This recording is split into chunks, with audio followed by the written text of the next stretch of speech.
Hey there, welcome back to Market Intel. Hope everyone had a wonderful holiday. While you were celebrating with family and friends, the AI industry just fractured into three completely different realities. Google grabbed the 18% of the entire AI market in 1 week. OpenAI announced they're putting ads in ChatGPT. And a Chinese lab just made frontier AI cost pennies. If you took a break from AI news over the holidays, you missed some seismic shifts. I'm Lonnie Rodriguez, Marketing Director at QDup. And I'm Maya Chen. Quick reminder, you're listening to Lonnie's official AI avatar and me, Avatar Maya. We're practicing what we preach, using AI to deliver consistent weekly intel while Lonnie focuses on research and strategy. All the insights you're hearing, human research, the delivery, AI innovation, transparency matters. Before we dive in, Lonnie reads every comment on the show. Drop your thoughts below. Let's get into it. All right, story one. Story 1. Google Gemini just pulled off what industry analysts are calling the silent takeover. On December 25th, while most of us were celebrating the holidays, data came out showing Gemini captured 18.2% of global AI traffic. That's up from what, 5% last year? Exactly. 5.4% in late 2024. This is a 237% year-over-year surge. And here's the thing. This didn't come from Gemini being better. It came from Google owning Android and Chrome. So it's already on everyone's devices. Right? They weaponized distribution. If you're using Chrome or an Android phone, Gemini is literally built into your search bar and your launcher. You don't have to download anything. You don't have to create an account. It's just there. In ChatGPT? ChatGPT dropped from 87% market share down to 68%. Still the leader. But the monopoly is over. What's driving people to actually use Gemini, though? 2 things. First, the model they're calling Nano Banana Pro. Officially, Gemini 3 Pro Image. It finally solved the text and images problem. The gibberish text issue? Exactly. For years, AI image generators couldn't spell.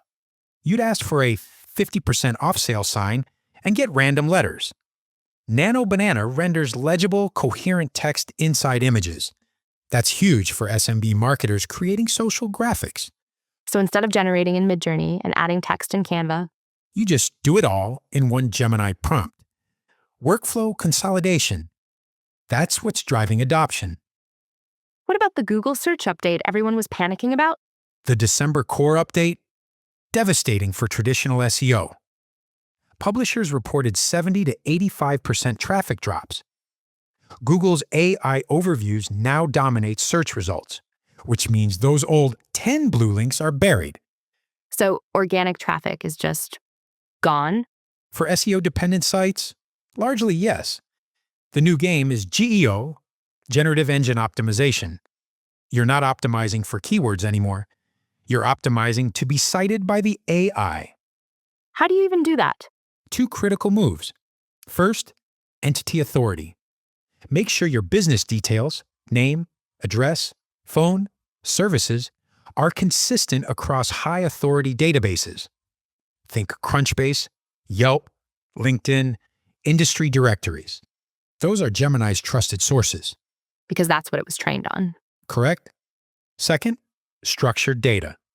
Use schema markup for products, events, FAQs. The more machine-readable your content, the more likely Gemini cites you. So if you're not doing GEO, you basically don't exist to AI users. That's the harsh reality.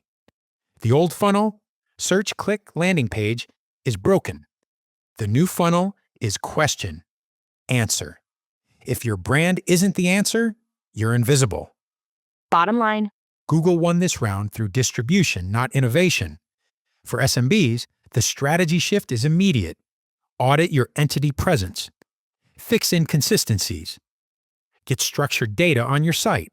And start creating content AI can't hallucinate, like unique case studies and original data. all right, number 2. Story 2. OpenAI is bringing ads to ChatGPT. This isn't speculation anymore. On December 24th, the information confirmed OpenAI is actively developing and testing advertising formats. So the free version gets ads? Looks that way. They leaked an internal code red memo from Sam Altman, and it all points to the same conclusion. The economics of running a free AI service for hundreds of millions of users? Unsustainable without ads. How would conversational ads even work? Think contextual injection. You ask ChatGPT, how do I start an LLC in Texas?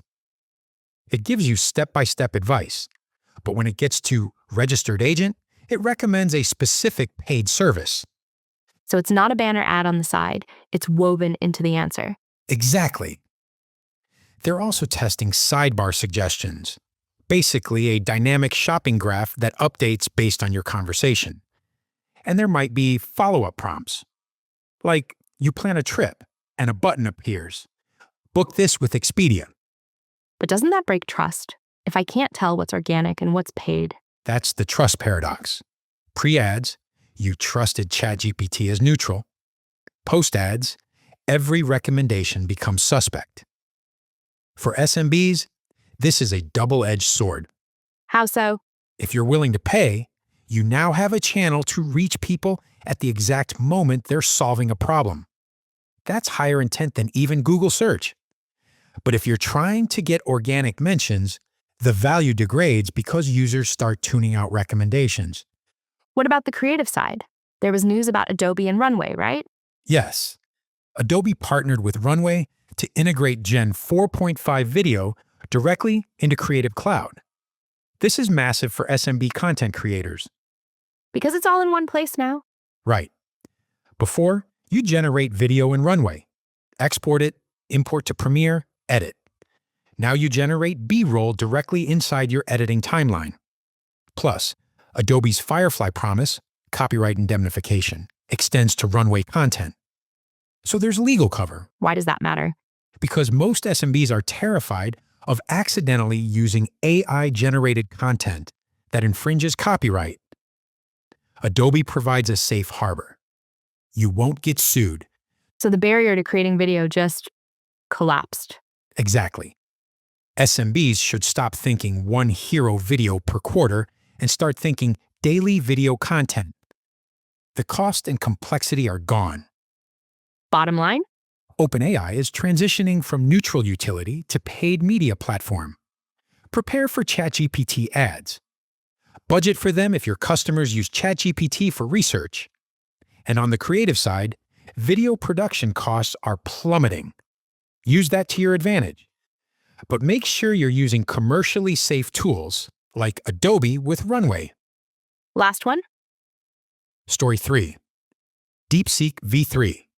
This is the story most people missed while focused on Google and OpenAI. A Chinese AI lab just released a model that rivals GPT-4 and Gemini in coding and reasoning, but costs 90% less to run. How is that even possible? Architecture efficiency. They optimize something called mixture of experts. Basically, instead of activating the entire model for every query, they only activate the relevant parts. Sparse activation, not dense. And the cost? DeepSeek's API runs at about 14 cents per million input tokens. Compare that to OpenAI's pricing for similar capabilities. This is a 90 to 95% discount. So SMBs can now afford to process massive amounts of data. Exactly. Think analyzing 10,000 customer reviews, generating SEO meta tags for thousands of products, processing invoices. These were economically prohibitive before. Now they're pennies. What's the catch? 2 big ones. First, data privacy. DeepSeek's servers are in China. Terms of service governed by PRC law. For US-based SMBs, that's a red flag. So no sensitive data. Correct. Treat DeepSeek as a public data processor. Use it for creative writing, code generation where you're not inputting proprietary code, analyzing public datasets.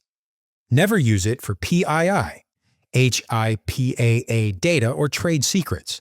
And the second catch? Legal recourse. If something goes wrong, data leak, IP theft, you're dealing with a Chinese entity. There's no practical legal path for a US SMB. So it's powerful but risky. Yes, but here's the strategic insight. DeepSeek's existence puts pressure on OpenAI and Google. If good enough intelligence is available for free or near free, the premium models have to justify their cost through better tooling, safety, and ecosystem integration. Which brings us back to Google's Nano Banana Pro and Adobe's Firefly. Exactly. The open source movement is forcing the giants to compete on value, not just capability. Bottom line, Use a hybrid strategy. For back-end bulk processing where data is non-sensitive, DeepSeek offers incredible cost savings. For customer-facing work and anything involving proprietary data, stick with US-based, privacy-compliant tools. The era of one AI for everything is over. Build a stack. quick hits. Quick hits before we wrap. Suno updated their AI music personas feature for better vocal consistency. Brands can now create a sonic identity without hiring voice actors. But free tier generations can't be used commercially. Legal landmine if you're not careful. Enterprise spending on generative AI hit $37 billion in 2025, up from $11.5 billion. The market is growing even as individual players lose share. Security researchers flagged that all AI browsers remain vulnerable to prompt injection and data theft. If you're using AI for sensitive work, assume it's not secure. YouTube updated its recommendation algorithm to prioritize watch time per session over individual video clicks. For podcasters, this means playlist strategy matters more than ever. All links in the show notes. Let's recap.